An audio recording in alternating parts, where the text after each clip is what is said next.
वंदे मातरम। कैसे हैं आप लोग? आइए, आज 23 दिसंबर 2020 को सायं 7 बजे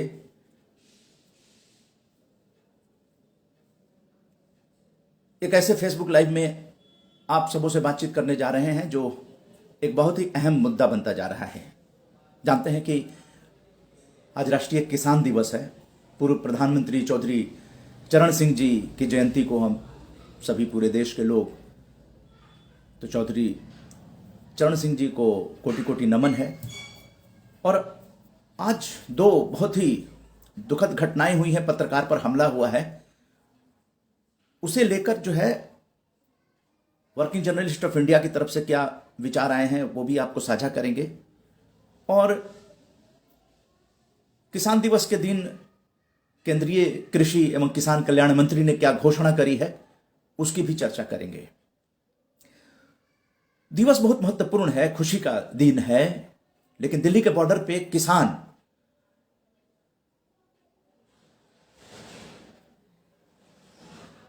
लगभग महीने होने जा रहे हैं, कोई सुनवाई नहीं हो रही है। पत्रकारों की सुरक्षा नहीं हो पा रही है राज्य सरकारों के द्वारा या फिर केंद्र सरकार के द्वारा कोई कानून नहीं बनाया जा रहा है। इस पर हम लोग चर्चा करेंगे।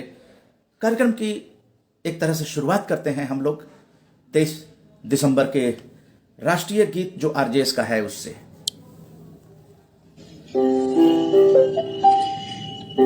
सकारात्मक सोच को आओ सारे भारत में फैलाएं, सकारात्मक ऊर्जा का आओ सब में संचार कराएं।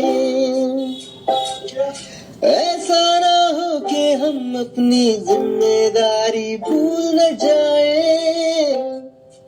क्यों इंतजार करें हम किसी का, आओ एक मशाल जलाएं। सकारात्मकता के उदय का चलिए हम उद्घोष कराएं। आरजेएस जय हिंद के नारों से अपना देश जगाएं। आरजेएस वंदे मातरम से सारी सरकार जगाएं। आइए हम एक ऐसी कहानी जो आप लोग दक्षिण अफ्रीका जानते होंगे गांधी जी के नाम से, क्योंकि गांधी जी ने वहां पर कर्मभूमि जो बनाया था, कई साल तक वहां पर रहे थे और वहां पर क्या कुछ हुआ था, गांधी जी ने क्या कुछ अपने आप को तब्दीली की, कैसे बदला, कैसे वो वहां पर कर्मभूमि बनाकर और कैसे काम करते थे, उसकी एक वानगी दिखाते हैं। हमारे हाथ में गांधी जी का जो ऑटोबायोग्राफी जो पुस्तक है, सत्य के प्रयोग, आत्मकथा है ये, माई एक्सपेरिमेंट विद ट्रुथ। ये डायमंड बुक्स द्वारा प्रकाशित है और ये आरजेएस फैमिली में है जो एनके वर्मा जी हैं, उन्हीं के सौजन्य से ये किताब मिली है और आज कुछ दिनों से मैं इसको पढ़ रहा था। तो हम यहीं से शुरू करते हैं फेसबुक लाइव की, क्योंकि आज जो स्थिति और परिस्थिति बन गई है वहां पर गांधी को भूल नहीं सकते हैं कि बिना किसी हिंसा के अहिंसक तरीके से, जिसे कि वर्ल्ड ने भी माना और विश्व अहिंसा दिवस गांधी जी के बर्थडे को डेडिकेट किया गया है, तो गांधी को भूल नहीं सकते हैं। हां, अपनी राजनीतिक कोई ऐसी चीज हो गांधी को गाली देकर आप निश्चित रूप से हासिल कर सकते हैं, लेकिन गांधी को याद करना इसलिए जरूरी है। हम आगे और आएंगे किसान दिवस पे भी और पत्रकारों पे जो हमले हो रहे हैं उसके बारे में। आइए, छोटी सी जो घटना गांधी जी के साथ गुजरी थी उसमें जेल के प्रथम अनुभव गांधी जी ने जो लिखा है, और उसमें स्मरणीय प्रसंग जो है वो वहां पर गांधी जी लिखते हैं, जेल से छूटकर मैं सीधा जोहान्सबर्ग पहुंचा। एक मिनट के लिए मैं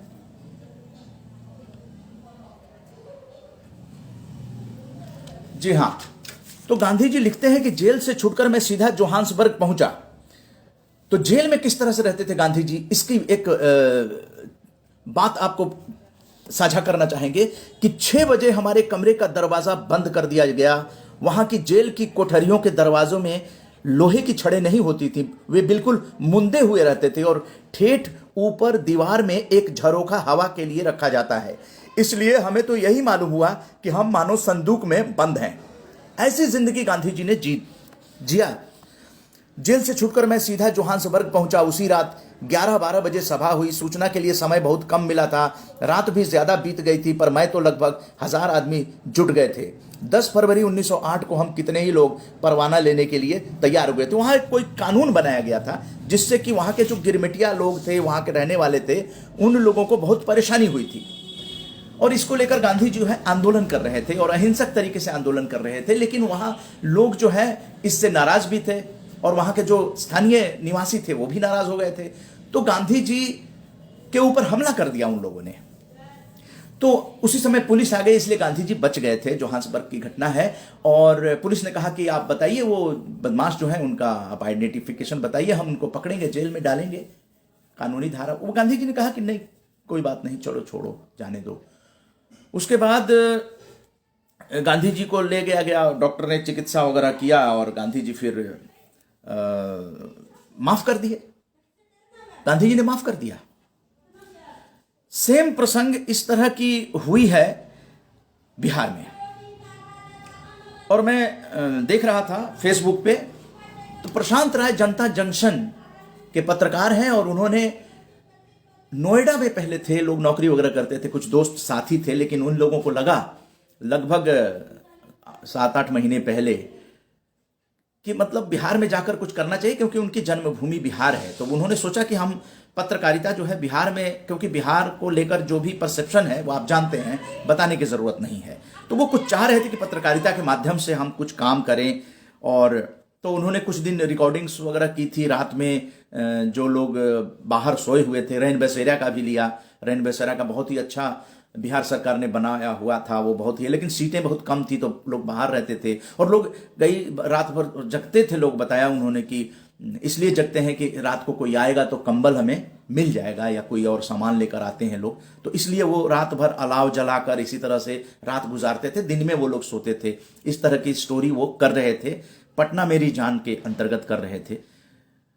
तो प्रशांत राय और तमाम उनके सहयोगी वगैरह जो हैं वो, उन्होंने अपने चैनल पे आह्वान किया था कि आप लोग अगर सहयोग करते हैं तो हम लोगों को कंबल भी दे सकते हैं। तो उनके पास 55-60 कंबल आ गए, तो उन्होंने बांटना शुरू कर दिया। कुछ भोजन की व्यवस्था की, रात में जो लोग भूखे थे उन लोगों को खाना खिलाया, ज़रूरतमंदों को। तो एक तरह से बहुत ही अच्छा सकारात्मक कार्य कर रहे थे और रिकॉर्डिंग भी करते थे। तो किसी ने उसी गुट में कहा, अभी कल की बात है, रात में ये लोग गए तो किसी ने कहा कि पीएमसीएच चलते हैं, वहाँ ज़रूरतमंद होंगे क्योंकि बाहर से लोग आते हैं हॉस्पिटल में, परिजन जो हैं किसी के पास कुछ नहीं होगा, तो वो लोग वहाँ गए तो कुछ रिकॉर्डिंग्स वगैरह भी किए। इसी में जो है वहाँ के जो सुरक्षाकर्मी थे उन लोगों ने हमला कर दिया इन पे। ये बीती रात जो है की घटना है और द मेल बिहार के द्वारा जो रिकॉर्डिंग है आप तक, जो उनके साथ हुआ है वो द बिहार मेल के साथ भी हो सकता है, जो उनके साथ हुआ है वो पटना बीट्स के साथ भी हो सकता है। प्रशांत अभी साथ हैं, प्रकाश, और यही है पीर गौर थाने के सामने। ठीक है, तो वो यही सारी चीजें दिखानी थी आप लोगों को। इस वीडियो को अधिक से अधिक शेयर करते चलिए ताकि ये जो बातचीत है प्रशांत की बातचीत, प्रशांत इस तरफ से आप बात करें तो शायद आवाज अच्छी आ रही है। हाँ, तो वही है, अभी तो निकल गए हैं, फुटेज पूरा बचा है विष्णु भैया, फुटेज पूरा दिखाएंगे। और इस बात का मतलब मान लीजिए कि 2-4-5 लोग आए हैं, आप आए हैं, 2-4 और मित्र लोग आए हैं, तो ये भी सलाह रहेगा कि सब लोग अपना अपना पार्टीशन कर लिया है। कोई लॉबी में है, कोई किसी लॉबी में है, कोई कहीं जाके चाय पीता है। तो एक चाय तो पत्रकारों का होना चाहिए, जिसमें सिर्फ पत्रकार बैठ के पिए सब, और वहाँ ये बात हो कि जब कोई जाकर कुछ कवर करे, बिना दाढ़ी का लड़का जाए और ये बात कह के मार दिया जाए। पीएमसीएच में आप बोल थोड़ी सकते हैं। पीएमसीएच कहाँ लंदन में है क्या? डोनाल्ड ट्रंप देखते हैं उसको, हम ही दिखाएंगे जाके। हाँ, पैसा पास 2018 में 5000 करोड़ पूरा रिसर्च किए थे हम इसमें। हमको लगा पूरा बेड भरल होगा, गज लोग सोया हुआ होगा। 50% ऑफ द पीपल वर ले line down on the ground. अब बताइए 50% लोग ग्राउंड पे सो रहे हैं, भूत तैर रहा है, एकदम ठेठ गंदा भाषा में बोल रहे हैं, भूत तैर रहा था पखाना में। हम नहीं दिखाएंगे तो कैसे होगा? हम कर क्या रहे थे? उन लोग को ये बात खटक गया कि हम चकिया का चीनी मिल जाके दिखाए थे, उनको ये खटक गया कि हम मधुबनी के लोहट का चीनी मिल दिखाए थे जो महाराजा जी 1 रुपए में बेच दिए थे, जो चला नहीं पाए। तो उनको ये बात लगा कि कैसे लड़का सब इसे कर देगा, नहीं का नहीं का बड़का बड़का पत्रकार मठाधीश कोई इधर आएगा नहीं, तो ये लोग कैसे कर सकता है? तो ये लोग उपाय कर दिया, अब इतना मारा है। मतलब हमको ये बता रहे हैं, एक तो अब समझिए आपको, हम रोज 15 खबर करते हैं, आज सब नुकसान हो गया, हाथ टूट गया, कौन पैसा देगा हमको? हम सरकारी भत्ता पे हैं कि आपका पार्लियामेंट में या विधानसभा में पैसा मिलता है हमको फॉर्चूनर में तेल भरवाने कौन पैसा देगा? फॉर्चूनर नहीं, तेल कहाँ से भरवाएंगे? आपको बिजली बिल का पैसा मिल रहा है और आप ये मतलब समझा के नहीं रख रहे हैं। पीएमसीएच क्यों गंदा था? किसका दोष है? सरकार का दोष है। तो पीएमसीएच गंदा था, गार्ड हमको मारा, हमको सरकार से गुस्सा है। अगर पीएमसीएच सही होता तो हम कैमरा निकालते ही नहीं, कंबल बांध के चले आते। लोग बोल रहा कि अरे भाई साहब कैमरा क्यों निकाल? तो कैमरा अगर सही होता तो कैमरा काहे निकालते? बोलते कि सही है, आप गलत किए, आपने उसको सही से रखा ही नहीं, आपको लगता है कि पत्रकार गलत है। ये लोग नया वर्ड सीख लिया है, दूगो लिखेगा देखिएगा कि हाँ दलाली कर रहा था, क्योंकि ये लोग पचा ही नहीं पाते हैं कि कोई लड़का ऑन द ऑन कुछ कर सकता है। इनके दिमाग में बैठ गया है कि पत्रकार मतलब दलाल, और वही पत्रकारिता कर सकता है जो फंडिंग लेता है। इनको नहीं पता है कि हमको लोग पैसा भेजता है 2 रुपया। एक लड़का पैसा भेजता है, आपको बता रहे हैं, आंगनबाड़ी में काम करती माँ उसकी, बोला कि हम मर जाएंगे लेकिन पैसा भेजने के 2 रुपया भेजता है हमको हर महीना। ये मानेंगे ये बात? पिटवा दिए। अब बताइए कि इसको दिल्ली से बुला के लाए नौकरी छोड़वा कर, अगली बार जाएगा मेरे साथ? करेगा पत्रकारिता? नहीं करेगा। अब दूसरा कोई आदमी आना चाहे कि हम आप आए थे, आप एस्टेब्लिश हो गए, मान लीजिए कोई नया लड़का सब आए, उसको पीट देगा, हिम्मत नहीं टूटेगा, और तब लोग बोलेगा why Bihar is not growing, that is the reason why we are not growing, यही रीजन है। तो इसमें कोई ना बोलने वाला है, कुछ नहीं होगा, ऐसे ही चलता रहेगा, सब लोग पिटाते रहेंगे, पुलिस वाले भाई साहब एप्लीकेशन लिखवा के छोड़ देंगे, हम लोग पागल चल जाएंगे फिर ऑफिस में, और नीतीश जी करेंगे। नीतीश जी बदलेंगे ना, उनका विपक्ष पार्टी बदलेगा, सबसे खस्ता हम ही लोग रहेगा, ना पैसा है ना रुपया ना कुछ नहीं। बिल्कुल यही जो सारी बात है, फिर भी जो है बात शुरू होगी तो बात अंत तक भी पहुंचेगी। हम लोग कोशिश कर रहे हैं, उस कोशिश में कम से कम आप साथ तो आ ही सकते हैं। यही सारी चीजें हम लोग दिखाना जारी रखेंगे। ऐसा नहीं है कि ये कोई पहली यही घटना जो है वो और पहली बार नहीं है, ये घटनाएं लगातार घट रही हैं और पत्रकारों के साथ घट रही हैं।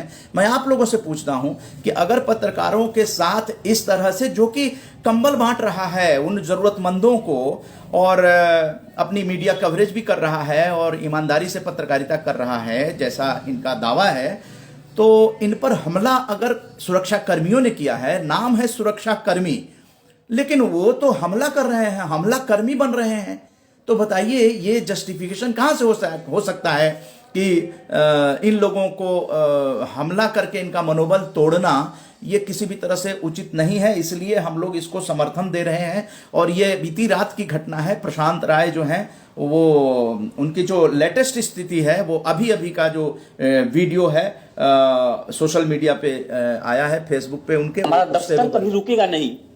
पता है काहे कि हम लोग बिहार को भावना समझकर काम करने के लिए आए हैं, सब कुछ त्याग कर अपने गृह राज्य वापस आए हैं हम लोग।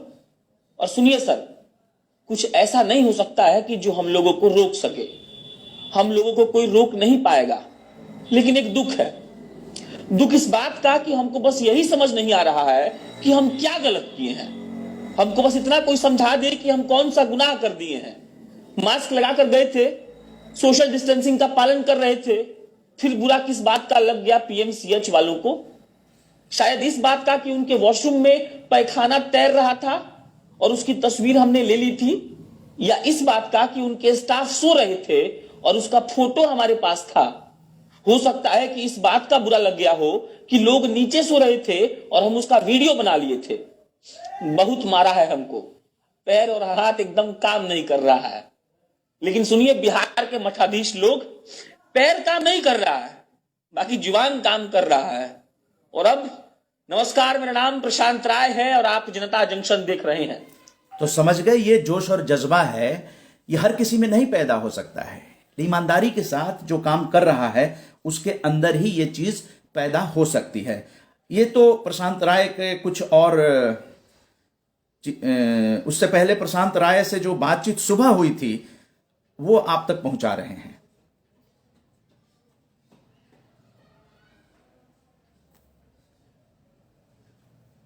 हेलो प्रशांत जी, हाँ उदय जी, कैसे क्या मतलब मामला क्या था, क्या हुआ? गए तो पीएम केस कवर करने, रात में कंबल उम्बल बांट रहे थे, वहाँ गंदगी से शूट करने लगे, मारने लगे वो लोग आके। कितने पुलिसकर्मी थे? 15-16 से, सब कुछ प्री प्लान था। अच्छा। तो सुरक्षा कर्मी थे, क्योंकि पुलिस कर्मी नहीं थे। हैं? हेलो। हाँ हाँ हेलो। हाँ प्रशांत जी। जी जी। मतलब उन्होंने ऐसा क्यों किया, क्या वजह है? बोले कि आप नहीं घुस सकते बिना पूछे, ये वो तमाम तरह का बहाना। अच्छा, जी। कितने लोग थे? 15-16। सब पुलिसकर्मी थे ड्रेस में? नहीं, सुरक्षा कर्मी थे, पीएमसीएच वाले। अच्छा, पीएमसीएच के सुरक्षा कर्मी थे, बिहार पुलिस नहीं थी? नहीं, बिहार पुलिस नहीं। अच्छा, सुरक्षा कर्मी थे। तो आपने बताया होगा कि मैं मतलब ये कंबल बांटने आ रहा हूँ। हाँ। एकदम से और किसी को चोट आई है? हाँ, सबको थोड़ी थोड़ी आई है। अच्छा, आपका क्या हुआ है? हाँ, सब चोरी है। तो वो कराए? अब जा रहे हैं थाना पे, अभी छुड़वा के इनको जाते हैं। जी हाँ, अच्छा। पीर बहोर थाना फिर गए थे ये लोग, और इसको लेकर जो है वर्किंग जर्नलिस्ट ऑफ इंडिया ने अपना रुख स्पष्ट कर दिया है। उसके बारे में भी आपको सुनवाएंगे, लेकिन उससे पहले जो घटना हुई है एक महिला पत्रकार के साथ, वो भी हम रूबरू कराते हैं आपसे। ये अभी की आज की घटना या कल की घटना है ये। ਵੀ ਹੈ ਜਿਸ ਦੇ ਚੱਲਦੇ ਆ ਅਸੀਂ ਪਹੁੰਚੇ ਆ ਇੱਥੇ ਤੇ ਸਾਡੇ ਨਾਲ ਸੰਸਦ ਮੈਂਬਰ ਜੁੜ ਚੁੱਕੇ ਨੇ, ਉਹਨਾਂ ਨਾਲ ਗੱਲਬਾਤ ਕਰਦੇ ਆ। ਸੋ ਵੀਰ ਜੀ, ਸਭ ਤੋਂ ਪਹਿਲਾਂ ਮੈਂ ਜਾਨਣਾ ਚਾਹੁੰਦੀ ਆ ਕਿ ਜਿਵੇਂ ਸਾਡੇ ਕਿਸਾਨ ਇਹ ਕਹਿ ਰਹੇ ਨੇ, बता दें कि ये चंद्रप्रीत हैं, ये पत्रकार हैं, और ये जसबीर जी हैं जो कि सांसद हैं, और इनसे ये इंटरव्यू कर रही हैं। किसान आंदोलन आप जानते हैं, आज राष्ट्रीय किसान दिवस भी है, और देखिए कि किसान आंदोलन को लेकर ये रिपोर्टिंग बॉर्डर पे भी किया सब सारी मामलों को, और एक सांसद से जो बातचीत कर रही हैं, तो सांसद का क्या रुख है? ਵੀ ਹੈ ਜਿਸ ਦੇ ਚੱਲਦੇ ਆ ਅਸੀਂ ਪਹੁੰਚੇ ਆ ਇੱਥੇ ਤੇ ਸਾਡੇ ਨਾਲ ਸੰਸਦ ਮੈਂਬਰ ਜੁੜ ਚੁੱਕੇ ਨੇ, ਉਹਨਾਂ ਨਾਲ ਗੱਲਬਾਤ ਕਰਦੇ ਆ। ਸੋ ਵੀਰ ਜੀ, ਸਭ ਤੋਂ ਪਹਿਲਾਂ ਮੈਂ ਜਾਨਣਾ ਚਾਹੁੰਦੀ ਆ ਕਿ ਜਿਵੇਂ ਸਾਡੇ ਕਿਸਾਨ ਇਹ ਕਹਿ ਰਹੇ ਨੇ ਕਿ ਉਹਨਾਂ ਨੂੰ ਕਿਸੇ ਪਾਰਟੀ ਤੇ ਹੁਣ ਯਕੀਨ ਨਹੀਂ ਰਿਹਾ, ਇਸ ਦਾ ਜ਼ਿੰਮੇਵਾਰ ਤੁਸੀਂ ਕਿਸ ਨੂੰ ਮੰਨਦੇ ਹੋ? ਮੈਨੂੰ ਤੇ ਇਹ ਨਹੀਂ ਸਮਝ ਆਈ ਕਿ ਤੁਸੀਂ ਕਿਸਾਨ ਅੰਦੋਲਨ ਦੀ ਮਦਦ ਕਰਨ ਆਏ ਹੋ ਕਿ ਉਹਨੂੰ ਪਾੜਨ ਆਏ ਹੋ। ਅੱਜ ਦਾ ਵੇਲਾ ਇਹ ਆ ਕਿ ਆਪਾਂ ਕਿਸਾਨਾਂ ਦੇ ਨਾਲ ਅਸੀਂ ਕੋਈ ਪਾਰਟੀਬਾਜ਼ੀ ਕਰਕੇ ਨਹੀਂ, ਯੜਦਾ ਪੋਤਿਆ ਖੇਤੀ ਕਰਦਾ, ਖੇਤੀ ਕਰਕੇ ਇੱਥੇ ਬੈਠੇ। ਅੱਜ ਬੀਜੇਪੀ ਕੀ ਚਾਹੁੰਦੀ ਹੈ? ਇਹ ਕਿਸਾਨ ਅੰਦੋਲਨ ਕਮਜ਼ੋਰ ਹੋਵੇ, ਇਹ ਪਾਟੇ। ਉਹ ਆਪਣੇ ਕੁਝ ਮੀਡੀਆ ਹਾਊਸਿਸ ਦਾ, ਜਿਨ੍ਹਾਂ ਨੂੰ ਗੋਡੀ ਮੀਡੀਆ ਕਹਿੰਦੇ ਆ, ਉਹਨਾਂ ਦੇ ਨਾਲ ਇਹੋ ਜਿਹੀਆਂ ਚੀਜ਼ਾਂ ਦੀ ਖਬਰ ਉਹ ਚਲਵਾਉਂਦੇ ਰਹਿੰਦੇ ਆ ਕਿ ਕਿਸਾਨ ਦੇ ਵਿੱਚ ਕਦੀ ਆਹ ਫਰਕ ਪਿਆ, ਆਹ ਫਰਕ ਪਿਆ। ਵੇਖੋ ਗੱਲ ਇਹ ਆ, ਖੇਤੀ ਸਾਡੀ ਮਾਂ ਵਾ। ਸਿਆਸਤ ਜਾਵੇ ਪਹਾੜ 'ਚ, ਗਾਂ ਬਹੁਤ ਮੌਕੇ ਆਉਣੇ ਆ, ਉਦੋਂ ਸਿਆਸਤ ਕਰ ਲਾਂਗੇ। ਇਸ ਵੇਲੇ ਪਹਿਲਾਂ ਮੇਰੀ ਗੱਲ ਸੁਣਦਾ ਉੜਕ। ਹੁਣ ਰੋਟੀ ਦਾ ਵੇਲਾ, ਰੋਟੀ ਬਚਾਉਣ ਦਾ ਵੇਲਾ, ਪੰਜਾਬ ਬਚਾਉਣ ਦਾ ਵੇਲਾ, ਜ਼ਮੀਨ ਸਾਡੀ ਮਾਂ ਉਹ ਬਚਾਉਣ ਦਾ ਵੇਲਾ। ਸੋ ਕਿਸਾਨਾਂ ਨੂੰ ਦਿੱਲੀ ਦੇ ਅੰਦਰ ਨਹੀਂ ਆਉਣ ਦਿੱਤਾ ਜਾ ਰਿਹਾ। ਅਸੀਂ ਇੱਥੇ ਦਿੱਲੀ ਦੇ ਦਿਲ ਵਿੱਚ, ਜਿੱਦਾਂ ਉਹ ਭਰਾ ਬੈਠੇ ਆ, ਇੱਥੇ ਕੋਈ ਕਮੀ ਨਹੀਂ ਗੀ ਸਾਨੂੰ। ਜੇ ਕਿਤੇ ਅਸੀਂ ਥੱਲੇ ਕਿਸੇ ਦੇ ਆਰਾਮ ਨਾਲ ਰਹਿਣਾ ਹੋਵੇ, ਆਹ ਖੁੱਲੇ ਅਸਮਾਨ ਥੱਲੇ ਜਿੱਦਾਂ ਸਾਡੀਆਂ ਮਾਵਾਂ ਭੈਣਾਂ ਬਜ਼ੁਰਗ ਬੈਠੇ ਆ ਬਾਰਡਰਾਂ ਤੇ, ਏਦਾਂ ਅਸੀਂ ਬੈਠੇ ਆ। ਤੇ ਨਾ ਸਾਨੂੰ ਕੋਈ ਸਿਆਸਤ ਦੀ ਗੱਲ ਕਰਿਓ ਇੱਥੇ, ਨਾ ਅਸੀਂ ਸਿਆਸਤ ਕਰਦਾ। ਅਸੀਂ ਮੀਡੀਆ ਦਾ ਵੀ ਕੰਮ ਸਿਆਸਤ ਕਰਨਾ ਨਹੀਂ ਹੁੰਦਾ, ਪਰ ਕਿਸਾਨਾਂ ਅਸੀਂ 26 ਨਵੰਬਰ ਤੋਂ ਜਦੋਂ ਕਿਸਾਨ ਤੁਰੇ ਨੇ ਲਾਡੋਵਾਲੀ ਟੋਲ ਪਲਾਜ਼ਾ ਲੁਧਿਆਣਾ ਤੋਂ, ਉਦੋਂ ਤੋਂ ਕਿਸਾਨਾਂ ਦੇ ਨਾਲ ਤੁਰੇ। ਕਿਸਾਨਾਂ ਦੇ ਵਿੱਚ ਅਸੀਂ 2 ਮਹੀਨੇ ਹੋ ਚੁੱਕੇ ਨੇ ਕਿਸਾਨਾਂ ਦੇ ਨਾਲ ਹੀ ਚੱਲਦੇ ਆ ਰਹੇ ਹਾਂ। ਕਿਸਾਨਾਂ ਦੇ ਸਵਾਲ ਜਾਣੇ ਕਿ ਉਹ ਰਾਜਨੀਤਿਕ ਪਾਰਟੀਆਂ ਤੋਂ ਕੀ ਸਵਾਲ ਕਰਨਾ ਚਾਹੁੰਦੇ ਨੇ। ਤੁਸੀਂ ਇੱਥੇ ਬੈਠੇ ਹੋ, ਅਸੀਂ ਤੁਹਾਡਾ ਵਿਰੋਧ ਕਰਨ ਨਹੀਂ ਆਏ ਹੈਗੇ, ਅਸੀਂ ਵੀ ਜਨਤਾ ਨੂੰ ਦਿਖਾਉਣ ਆਏ ਹਾਂ ਕਿ ਕਿਹੜਾ ਵਿਧਾਇਕ ਜਿਹੜਾ ਕਿਸਾਨਾਂ ਦੇ ਨਾਲ ਹੈ ਤੇ ਕਿਹੜਾ ਉਹਨਾਂ ਦੇ ਵਿਰੋਧ ਵਿੱਚ ਹੈ। ਪਰ ਕਿਸਾਨਾਂ ਦੇ ਜਿਹੜੇ ਸਵਾਲ ਨੇ ਉਹਨਾਂ ਨੂੰ ਘੁਮਾਓ ਨਾ, ਉਹਨਾਂ ਦਾ ਸਿੱਧਾ ਜਵਾਬ ਦਿਓ ਜੀ। ਕੋਈ ਸਵਾਲ ਨਹੀਂ ਘੁਮਾ ਰਿਹਾ। ਇੱਕ ਮੈਂ ਤੈਨੂੰ ਧਿਆਨ ਨਾਲ ਦੱਸ ਦਿੰਦਾ, ਕੋਈ ਸਵਾਲ ਨਹੀਂ ਘੁਮਾ ਰਿਹਾ, ਮੇਰਾ ਸਿੱਧਾ ਹੀ ਆ। ਅਸੀਂ ਮੇਰਾ ਜਾਣਦੇ ਸਵਾਲ ਇਹ ਸੀ ਕਿ ਹੁਣ ਜਿਹੜੇ ਕਿਸਾਨ ਨੇ ਕਿਸੇ ਵੀ ਪਾਰਟੀ ਦੇ ਉੱਪਰ ਯਕੀਨ ਨਹੀਂ ਕਰ ਪਾ ਰਹੇ, ਕਿਹਦਾ ਇਸ ਨੂੰ ਜ਼ਿੰਮੇਵਾਰ ਮੰਨਦੇ ਹੋ? ਇਹ ਤੁਸੀਂ ਜਾਣੋ ਤੇ ਤੁਸੀਂ ਲੱਭੋ ਜ਼ਿੰਮੇਵਾਰ ਕੌਣ ਆ। ਅਸੀਂ ਕਿਉਂ ਲੱਭੀਏ ਜੀ, ਅਸੀਂ ਤਾਂ ਦੇਸ਼ ਦੀ ਜਨਤਾ ਆ। ਇਹ ਆਪਣੇ ਦੀ ਜ਼ਿੰਮੇਵਾਰ ਆ, ਨਾ ਕਿ ਕਿਸੇ ਪਾਰਟੀ ਲਈ। ਤੁਸੀਂ ਦੇਸ਼ ਦੀ ਜਨਤਾ ਨਹੀਂ ਜੇ, ਤੁਸੀਂ ਇੱਕ ਮੀਡੀਆ ਵਾਲੇ ਹੋ। ਇਸ ਦੇ ਨਾਲ ਨਾਲ ਅਸੀਂ ਪਹਿਲਾਂ ਇੱਕ ਆਮ ਨਾਗਰਿਕ ਵੀ ਆ ਜੀ।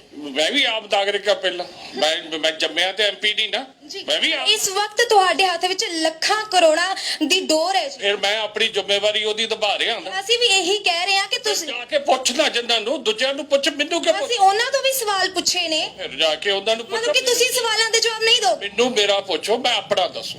ਉਹੀ ਅੱਛਾ, ਤੁਸੀਂ ਇਹ ਨਹੀਂ ਦੱਸੋਗੇ? ਉਸ ਮੀਡੀਆ ਨੂੰ ਜਵਾਬ ਨਹੀਂ ਦੇਉ ਜਿਹੜਾ ਕਿਸਾਨ ਦੀ ਲਹਿਰ ਨੂੰ ਕਮਜ਼ੋਰ। ਅਸੀਂ ਕਿਸਾਨ ਦੀ ਲਹਿਰ ਨੂੰ ਕੋਈ ਕਮਜ਼ੋਰ ਨਹੀਂ ਕਰ ਰਹੇ, ਅਸੀਂ ਕਮਜ਼ੋਰ ਨਹੀਂ ਕਰ ਰਹੇ ਜਿਹੜੀ ਤੁਸੀਂ ਜੀ।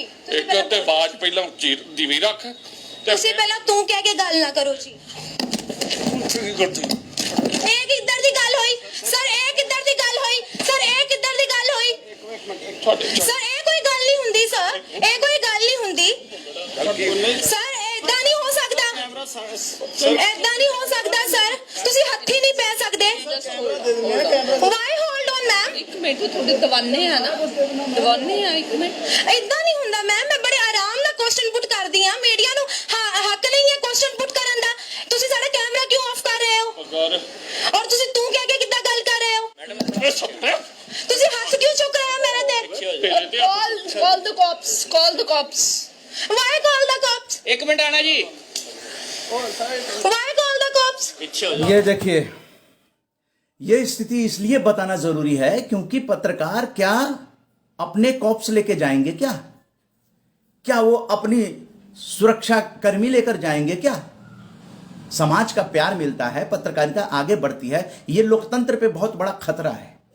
इसी को आगाह करने के लिए आज फेसबुक लाइव पे अचानक ही उपस्थित, थोड़े से नोटिस पे ही हम आ गए, क्योंकि ये हम सभी की जिम्मेदारी है, ये हम सबकी जिम्मेदारी है। समाज में सकारात्मक माहौल बनाने की जिम्मेदारी सबकी है, चाहे वो सांसद हो, मंत्री हो या पत्रकार हो, घरेलू महिला हो, स्कूल की कॉलेज जाती, स्कूल जाती छात्राएं हो, छात्र हो, किसान हो, ये सबकी जिम्मेदारी है। और इस जिम्मेदारी को निभाने के लिए किसी के कंधे पे बंदूक चलाने की जरूरत नहीं है, अपने कंधे को मजबूत बनाना पड़ेगा।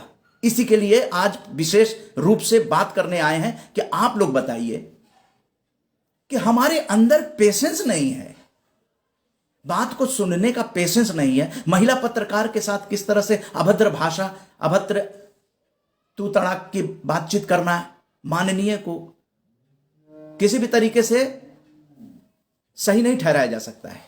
और एक पत्रकार अगर हॉस्पिटल में जाता है, कंबल बांटता है वो, तो वहां तो खुश होना चाहिए, लेकिन उस पर हमले किए जाते हैं और वो सुरक्षा गार्ड करते हैं जिनका नाम सुरक्षा गार्ड। जी नहीं, तस्वीर, तकदीर, तदबीर सब बदलने की जरूरत है। ये सब तभी बदलेगा जब हम लोग पॉजिटिव होंगे, क्योंकि पॉजिटिव माइंड से ही काम करना पड़ेगा हर माहौल में। हर किसने ऑर्डर दिया कि पत्रकार पे जाके लाठी डंडा चलाओ? क्या वो एंटी सोशल एलिमेंट थे? ये विचार करने का प्रश्न है। किसी के साथ आप कहीं जा रहे हैं, ये जो लिंचिंग हो जाती है, तो क्या उस तरह का माहौल चाहते हैं आप? इसलिए आवाज उठाने की जरूरत है। और इस जो ये घटना है, इसे लेकर जो है पत्रकार सुरक्षा कानून की बहुत ही जरूरत है, और पत्रकार सुरक्षा कानून के बिना लोकतंत्र की रक्षा नहीं हो सकती है।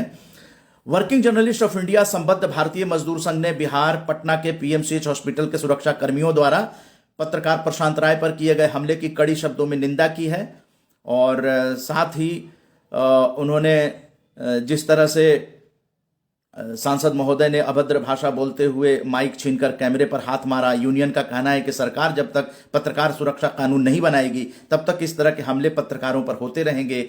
यूनियन की तरफ से वर्किंग जर्नलिस्ट ऑफ इंडिया के महासचिव नरेंद्र भंडारी जी का वीडियो सुनिए, वो क्या कहते हैं। नमस्कार दोस्तों, मेरा नाम नरेंद्र भंडारी है और मैं देश के पत्रकारों के शीर्ष संगठन वर्किंग जर्नलिस्ट ऑफ इंडिया का राष्ट्रीय महासचिव हूँ। इसके अलावा दोस्तों आप लोग जानते हैं मैं IPPCI मीडिया के नाम से 200 से ज़्यादा व्हाट्सएप ग्रुप चलाता हूं मैं। दोस्तों आज फिर पुराना विषय में उठा रहा हूं मैं, पत्रकार सुरक्षा कानून की बात कर रहा हूं मैं, क्योंकि हाल ही में 2 इंसिडेंट हुए, एक तो कल और एक आज का। कल का इंसिडेंट दोस्तों पटना के एक पत्रकार हैं और दोनों इंसिडेंट जो है यूट्यूब चैनल चलाने वाले हमारे साथी हैं। एक महिला पत्रकार है और एक पुरुष पत्रकार है। जो कल का जो इंसिडेंट है दोस्तों वो पटना का है। जनता जंक्शन के नाम से हमारे यूट्यूब चैनल एक साथी चलाते हैं, प्रशांत राय उनका नाम है। वो पटना में एक रिपोर्टिंग कर रहे थे कल रात का पटना या रात का बिहार के नाम से एक खबर कर रहे थे कि रात को क्या माहौल रहता है, लोग कैसे सोते हैं, कड़ाके ठंड पड़ रही है, लोग कैसे सोते हैं रात को, वो उसकी रिपोर्टिंग कर रहे थे। और रिपोर्टिंग के अलावा दोस्तों एक बहुत अच्छी उन्होंने बात कर रहे थे, वो अपने साथ कंबल लेकर भी निकले थे। जहां उनको दिखता था कि किसी को कंबल की जरूरत है तो कंबल भी, उनकी एक टीम थी, वो कंबल भी का भी वितरण कर रहे थे। लगातार कई जगहों पर वो गए और लास्ट में शायद वो एक वहां का पटना एक बड़ा हॉस्पिटल है, PMCH पटना का हॉस्पिटल है। उन्होंने सोचा कि यहाँ पर भी देखते हैं कि लोग रात को यहाँ पर कैसे सो रहे हैं, जो पेशेंट है कैसे सोते हैं। तो वो हॉस्पिटल के अंदर घुस गए। उन्होंने देखा दोस्तों कि कड़ाके की ठंड में जो है लोग जमीनों पर लेटे हुए हैं, पेशेंट जमीनों पर लेटे हुए हैं। वो बड़े हैरान हुए। उन्होंने वहां पर टॉयलेट्स भी देखे, बड़ा गलत माहौल था वहां पर, जो उन्होंने हम लोगों को वीडियो भी शेयर की और वहां की वो रिपोर्टिंग। और उन्होंने वहां पर जो है उन्होंने सोचा कि भाई जमीन पर जो लेटे हैं, उन्होंने उसकी रिकॉर्डिंग की और वहां पर कंबल डिस्ट्रीब्यूट भी शुरू किया वहां पर। ये इसकी जानकारी वहां पर जो सिक्योरिटी ऑफिसर है उनको पता लग गई कि यहाँ पर ये जो है इस तरह की खबर कर रहे हैं यहाँ पर पत्रकार प्रशांत राय जी। तो सारे सिक्योरिटी वाले वहां पर इकट्ठे हो गए और उन्होंने जो है उनको धक्के मारकर बाहर करना शुरू कर दिया। उनको बाहर ले गए, वहां पर बाहर धक्के और फिर उन पर जो है लाठी चलानी शुरू कर दी। दोस्तों सारी वीडियो हम लोगों ने देखी है वाली। बड़ा दुखद माहौल है, बहुत गलत है हुआ है जो भी हुआ है प्रशांत राय जी के साथ। जो वहां पर उस हॉस्पिटल में जो उनके साथ मिसबिहेव हुआ उसकी दोस्तों हम लोग कड़ी निंदा करते हैं।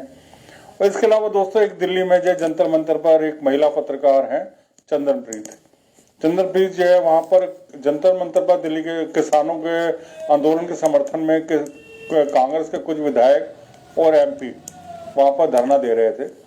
वो रिपोर्टिंग कर रही थी, वो जसप्रीत जो है वहां पर चंदनप्रीत रिपोर्टिंग कर रही थी वहां पर। और उसने कुछ ऐसे सख्त सवाल कर लिए जो पंजाब के एक MP हैं जसवीर सिंह जी से कुछ ऐसे सख्त किए तो एकदम से वो भड़क उठे। उन्होंने उस महिला पत्रकार का जो माइक था वो भी छीन कर जो है बदसलूकी की। वहां के लोगों ने उनके साथ बदसलूकी की और उस महिला पत्रकार ने भी जो है बड़ा बोल्ड डिसीजन लिया वहां पर। उन्होंने कहा कि नहीं मैं हिलूंगी नहीं, और उसने लगातार वो वहां पर रिपोर्टिंग करती रही। उस महिला पत्रकार ने पार्लियामेंट स्ट्रीट थाने में रिपोर्ट भी कराई है। दोनों ये मामले ऐसे हैं कि लगता है कि भाई रिपोर्टिंग करे या ना करे, पत्रकार क्या करे। और खास तौर से जो प्रॉब्लम फेस करने को मिल रही है वो यूट्यूब चैनल वाले या पोर्टल चलाने वाले जो पत्रकार है उनको इस तरह की ज्यादा परेशानियों का सामना करना पड़ रहा है, क्योंकि उनके पीछे तो कोई है ही नहीं, कोई बड़ा चैनल नहीं है। वो खुद ही बेचारे माइक उठाते हैं और रिपोर्टिंग करने निकल जाते हैं, पर वो असली खबरें तो वो ही देते हैं दोस्तों।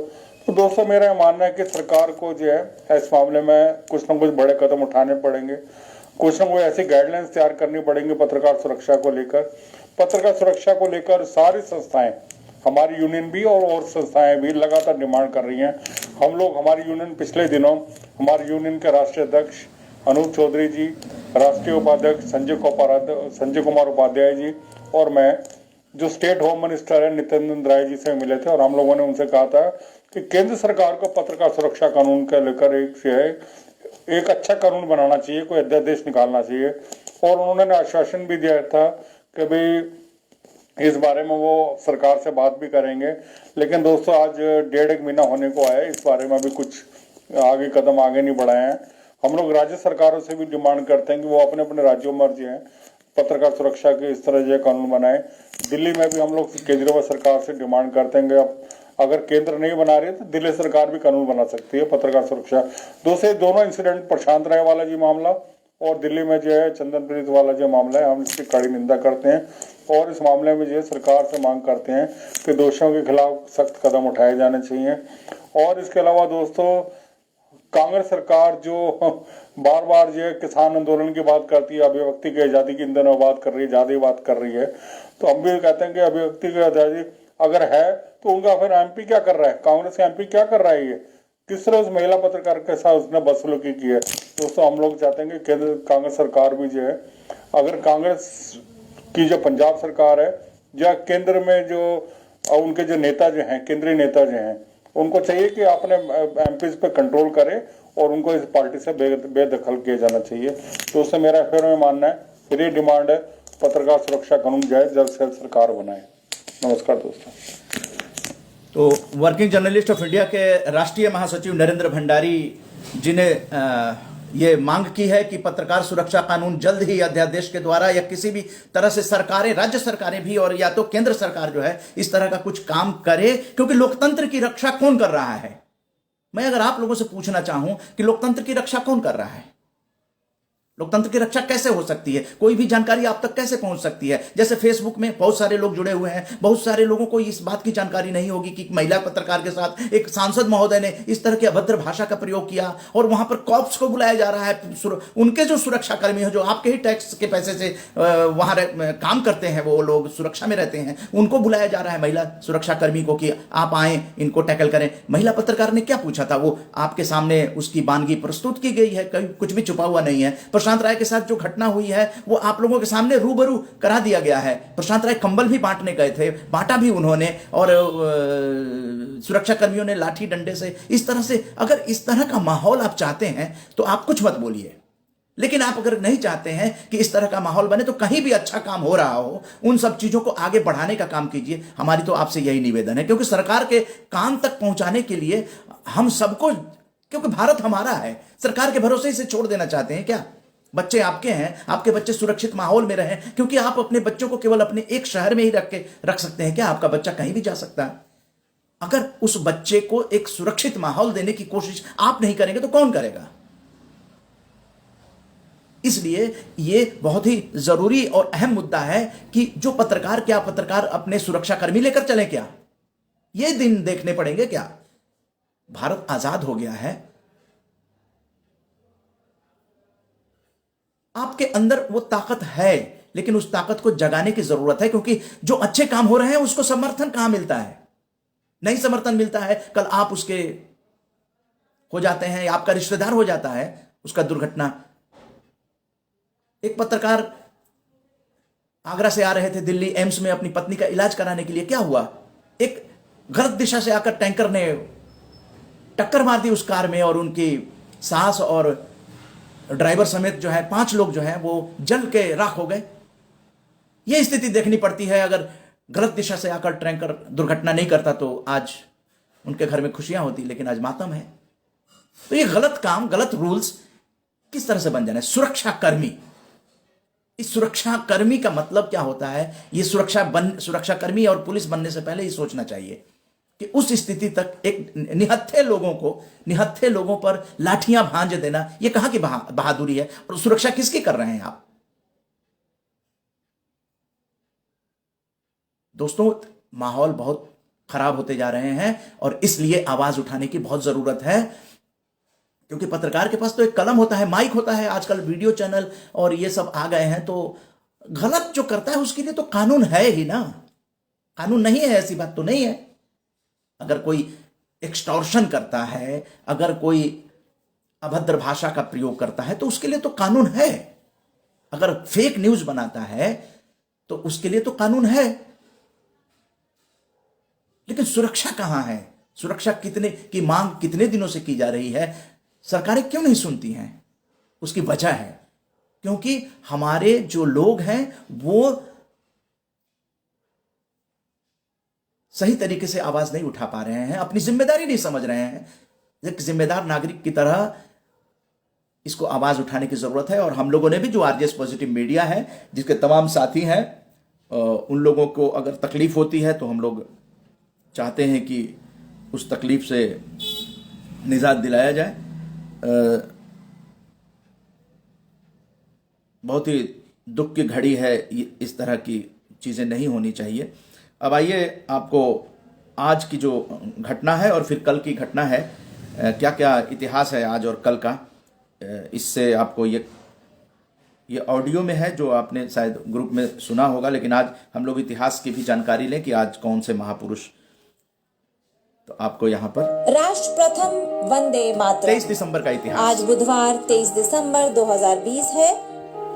राम जानकी संस्थान आरजीएस सकारात्मक भारत सूचना केंद्र दिल्ली से प्रस्तुत है आरजीएस वाणी। आरजीएस सकारात्मक भारत महाआंदोलन अंग्रेजी नववर्ष 1 जनवरी से भारतीय नववर्ष नव संवत्सर 13 अप्रैल 2021 तक चलेगा। इसकी तैयारी शुरू हो गई है और आरजीएस का ग्रुप राज्यों के हिसाब से तैयार किया जा रहा है। रविवार ये उदय मन्ना फेसबुक लाइव शो में 27 दिसंबर को सायं 7 बजे महाआंदोलन के बारे में विस्तृत जानकारी दी जाएगी। आइए 23 दिसंबर का इतिहास जानते हैं। आज जन्मे महापुरुषों को कोटि कोटि नमन। आज भारत के पूर्व प्रधानमंत्री चौधरी चरण सिंह का जन्मदिन है। 1902 में चौधरी चरण सिंह का जन्म हुआ था। भारत के 5वें प्रधानमंत्री जो किसानों की आवाज बुलंद करने वाले प्रखर नेता माने जाते थे। इनके जन्मदिन को किसान दिवस के रूप में मनाया जाता है। 23 दिसंबर को 1923 में अवतार सिंह रिखी का जन्म हुआ था। वो लोकसभा के भूतपूर्व महासचिव थे।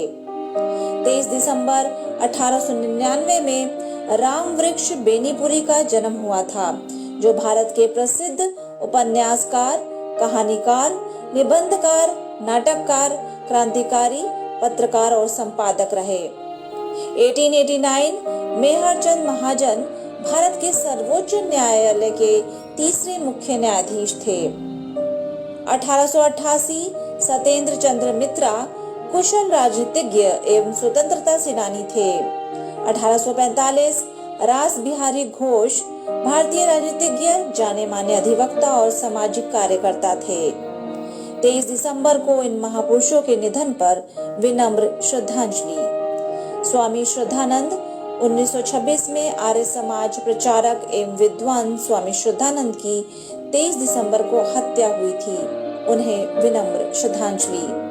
1941 में भारत के स्वतंत्रता सेनानी अर्जुनाल सेठी का निधन हुआ था। 23 दिसंबर की प्रमुख घटनाएं। 2004 में पामुलापति वेंकट नरसिम्हा राव पीवी नरसिम्हा राव भारत के 10वें प्रधानमंत्री बने। विख्यात कथाकार गोविंद मिश्र को उनके उपन्यास कोहरे के कैद के रंग के लिए हिंदी भाषा के साहित्य अकादमी पुरस्कार 2008 से नवाजा गया। आज 23 दिसंबर को 1912 में नई दिल्ली को देश की राजधानी घोषित करने के वास्ते वायसराय लॉर्ड हार्डिंग द्वितीय ने हाथी पर बैठकर शहर में प्रवेश किया, लेकिन इस दौरान एक बम विस्फोट में वो घायल हो गए। सन 2000 में आज के दिन पश्चिम बंगाल की राजधानी कलकत्ता का नाम आधिकारिक तौर पर बदलकर कोलकाता किया गया। तो ये था आज का इतिहास। आरजीएस वाणी के अगले अंक में फिर मुलाकात होगी। तब तक के लिए नमस्कार। जय हिंद, जय भारत। जी हाँ, तो ये आपने 23 दिसंबर का इतिहास सुना और हम लोग जैसा कि फेसबुक लाइव में आप जानते हैं कि हम लोग अगले दिन के बारे में भी आप लोगों तक जानकारी पहुंचाते हैं। तो आइए 24 दिसंबर का क्या इतिहास है वो बताते हैं। 24 दिसंबर को जन्म हुआ था 1961 में प्रीति सप्रू, जो भारतीय हिंदी सिनेमा की प्रसिद्ध अभिनेत्री थी, और 1959 में अनिल कपूर भारतीय फिल्म अभिनेता जो हैं उनका जन्मदिन है 24 दिसंबर। और उषा प्रियंवदा पत्रकार और साहित्यकार, 1930 में जन्मदिन। मोहम्मद रफ़ी साहब भारतीय फिल्मों के जो पार्श्व गायक, उनका जन्मदिन 24 दिसंबर 1924।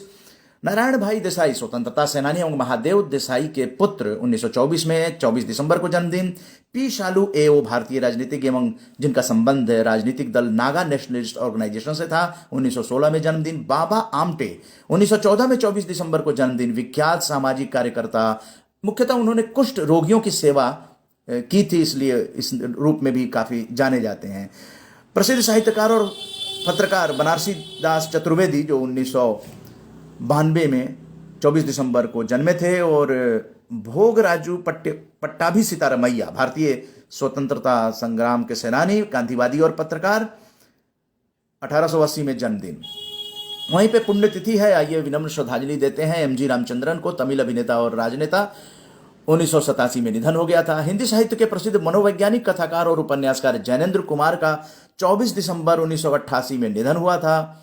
और यूरोप से भारत तक पहुंचने के समुद्री मार्ग का पता लगाने वाले पुर्तगाली खोजी नाविक वास्को द गामा का 1524 में 24 दिसंबर को कोच्चि भारत में निधन हो गया था। और इसके साथ साथ ये भी बताना चाहेंगे कि अटल बिहारी वाजपेयी और मदन मोहन मालवीय जी को भारत रत्न देने की जो घोषणा हुई थी, वो 2014 में हुई थी। 25 दिसंबर आप जानते हैं अटल बिहारी वाजपेयी जी का जन्मदिन। और दिल्ली मेट्रो का शुभारंभ शाहदरा 30 हजारी लाइन से हुआ था 24 दिसंबर 2002 को। और 24 दिसंबर 1989 को देश का पहला amusement park Essel world Maharashtra की राजधानी मुंबई में खोला गया। 1921 में नोबेल पुरस्कार विजेता रविन्द्रनाथ ठाकुर द्वारा विश्व भारती विश्वविद्यालय की स्थापना की गई थी, 24 दिसंबर को की गई थी। और भारत में संसद द्वारा उपभोक्ता संरक्षण अधिनियम पारित किया गया था, इसलिए भारत में 24 दिसंबर को राष्ट्रीय उपभोक्ता दिवस के रूप में मनाया जाता है।